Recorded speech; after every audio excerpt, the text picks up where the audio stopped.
नमस्कार दोस्तों।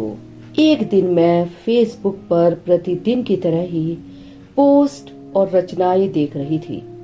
अचानक मेरे सामने आदरणीय सपना चंद्रा जी की एक पोस्ट आ गई, जिसकी एक लाइन पढ़ते ही मैं पूरी पोस्ट पढ़ने को मजबूर हो गई, क्योंकि पोस्ट केवल एक पोस्ट नहीं थी बल्कि बेहद महत्वपूर्ण जानकारी थी। ऐसी जानकारी जो आज समाज में रहने वाले प्रत्येक शख्स के लिए बहुत खास है। सपना जी ने यह जानकारी हम सबके साथ साझा की है। हम उनका शुक्रिया अदा करते हैं और आपको उस पोस्ट के बारे में बताते हैं। कॉपीड शोभित गुप्ता जी की वॉल से। जी हाँ दोस्तों, मैं शाहना परवीन शान हाजिर हूँ आपके सामने एक बहुत ही खास विषय लेकर। कृपया ध्यान दें। मेरी आज की पोस्ट को बहुत ध्यान से पढ़िएगा। आप इसे और लोगों से साझा भी कीजिएगा। आज की पोस्ट सिर्फ पोस्ट नहीं बल्कि एक ऐसी जानकारी है जिसे हम सबको जानना और समझना चाहिए। आपने खबर पढ़ी होगी कि 2 दिन पहले उत्तराखंड के एक आईएएस अधिकारी नोएडा के मॉल में अपनी पत्नी और 2 छोटे बच्चों के साथ खाना खा रहे थे। तभी उन्हें दिल का दौरा पड़ा और उनकी मृत्यु हो गई। 39 साल के इस आईएएस अधिकारी का नाम था अक्षत गुप्ता।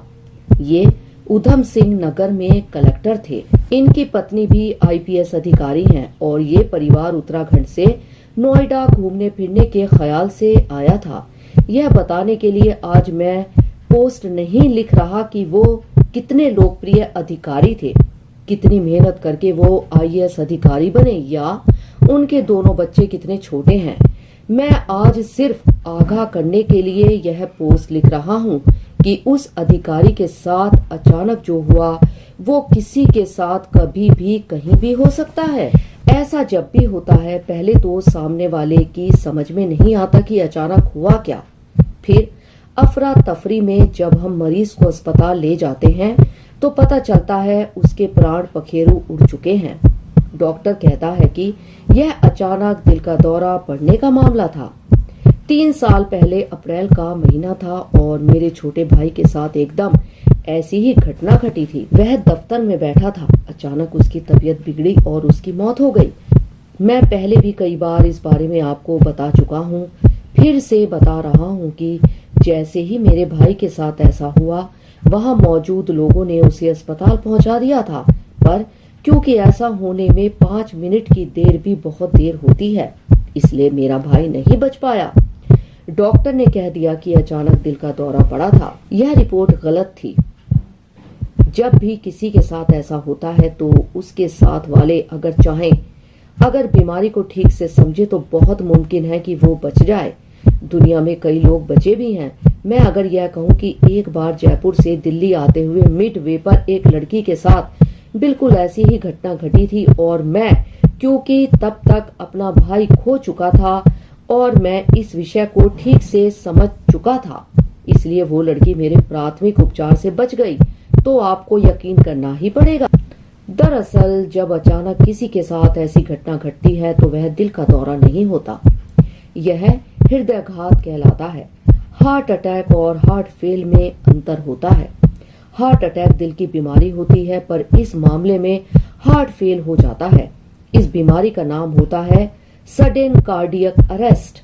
मुझे नहीं पता कि हमारे देश के स्कूलों में इस तरह की चीजें क्यों नहीं पढ़ाई जाती, पर विदेशों में इस बारे में लोगों को बचपन से ही आगाह कर दिया जाता है।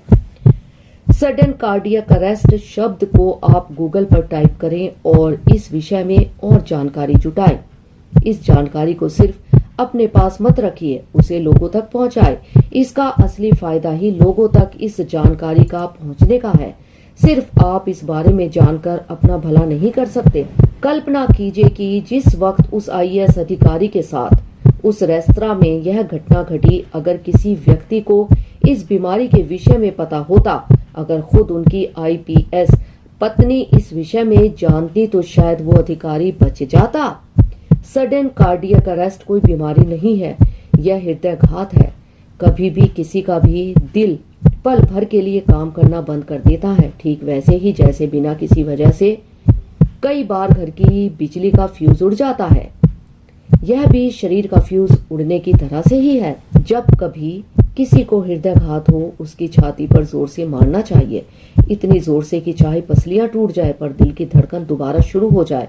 याद रहे, जितनी जल्दी आपकी समझ में ये बात आ जाएगी यह हृदयाघात है, उतनी संभावना सामने वाले के बचने की होती है। 1 मिनट के बाद देरी होनी शुरू हो जाती है। आपको बस इसे पहचानना है कि यह सडन कार्डियक अरेस्ट।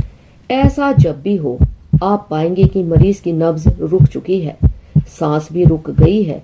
बस यही आपको डॉक्टर बुलाने से पहले प्राथमिक उपचार करने की जरूरत है। डॉक्टर को खबर करें, अस्पताल भी ले जाने की तैयारी करें, पर पहले उसकी छाती पर दोनों हाथों से जोर जोर से मारें ताकि उसकी सांस लौट आए।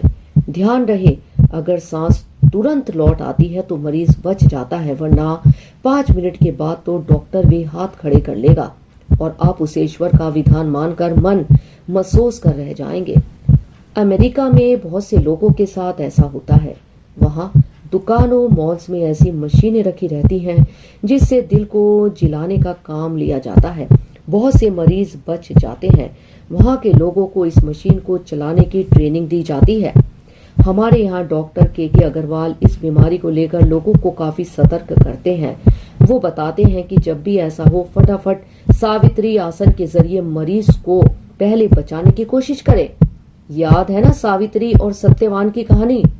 सत्यवान को अचानक ऐसा ही हृदयाघात हुआ था और सावित्री उसकी छाती पर सिर पटक पटक कर यमराज से अपने पति की जान लौटाने की गुहार लगा रही थी।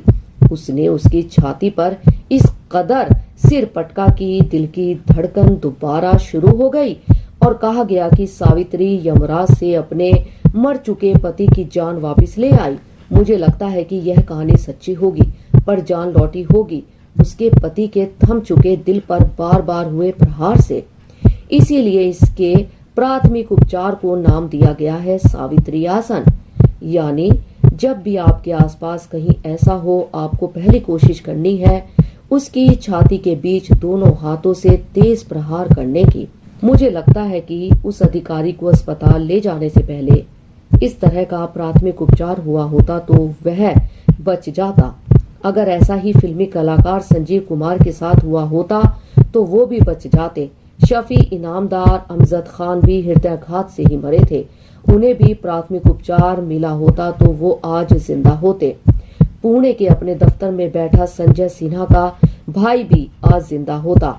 अगर लोगों ने पहले मुझे दिल्ली फोन करने की जगह प्राथमिक उपचार किया होता, अगर लोग गाड़ी ढूंढकर अस्पताल ले जाने की जगह पहले सावित्री आसन की विद्या को प्रयोग में लाए होते, तो शायद मेरा छोटा भाई मेरे पास होता। काश काश काश। जिंदगी में बहुत से काश से आप बच सकते हैं। अगर आप किसी विषय की तह में जाकर उसे समझने की कोशिश करेंगे, अगर आप बीमारी को ठीक से समझने की कोशिश करेंगे, ईश्वरीय विधान से ऊपर कुछ नहीं, पर आदमी को कोशिश तो करनी ही चाहिए। मैं तो इतना ही कह सकता हूँ कि हमारी सरकार को शिक्षा पाठ्यक्रम में इन विषयों को शामिल जरूर करना चाहिए और उन्हें पढ़ाना चाहिए ताकि आदमी जीना सीख सके। दोस्तों, यह मात्र एक पोस्ट नहीं है, बल्कि यह हम सबके लिए बेहद आवश्यक है।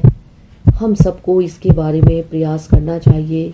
जितनी अधिक हो सके कोशिश करें कि इसके विषय में जानकारी इकट्ठा करें और अपने आसपास रहने वाले लोगों को यदि आवश्यकता हो तो मदद अवश्य करें। बहुत बहुत धन्यवाद।